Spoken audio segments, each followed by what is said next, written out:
Hey, what is up, guys? I'm Kyle at Fortune. Today we're throwing some ditch lights on the Colorado.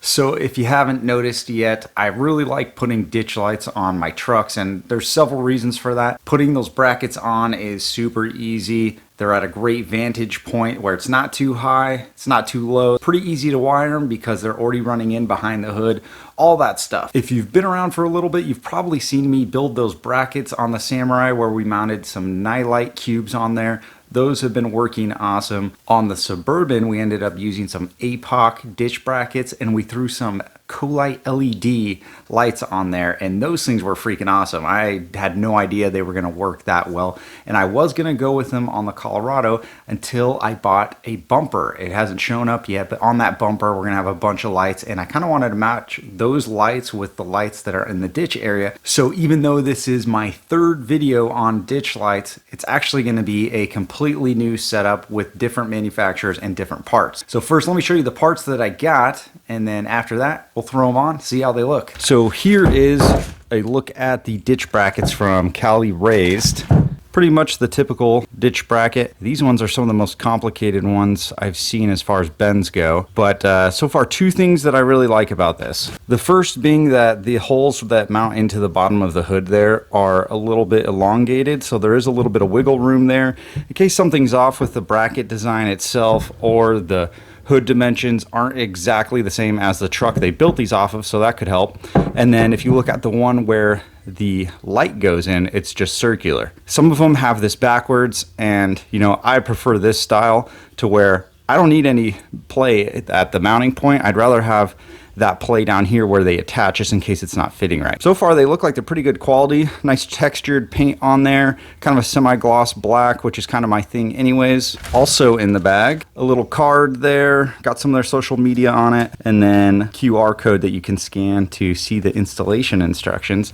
All right, for the lights, got a little sheet here with some quick specs, packaged very nicely in here, and really digging the kind of two-tone look of these. It's just kind of like a chrome silver on this, well, appears to be flat black, but I think these look pretty cool. These are going to be great. One thing that stands out to me right away is the connection point here.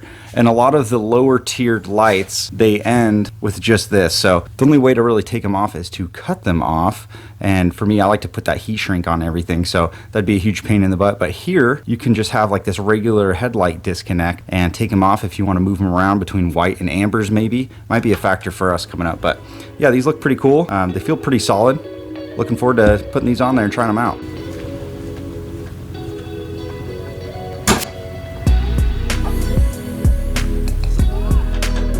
Some of the hoods on these trucks actually have this backwards. The bolt goes in from the bottom to hold the hood on.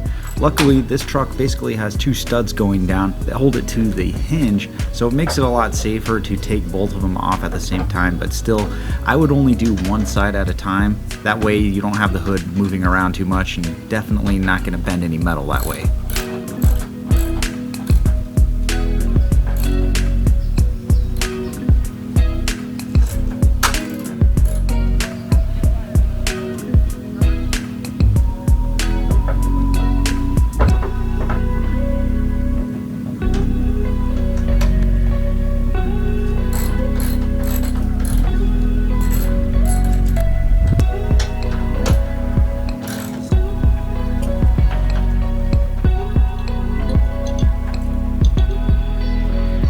I really appreciate the design of this part.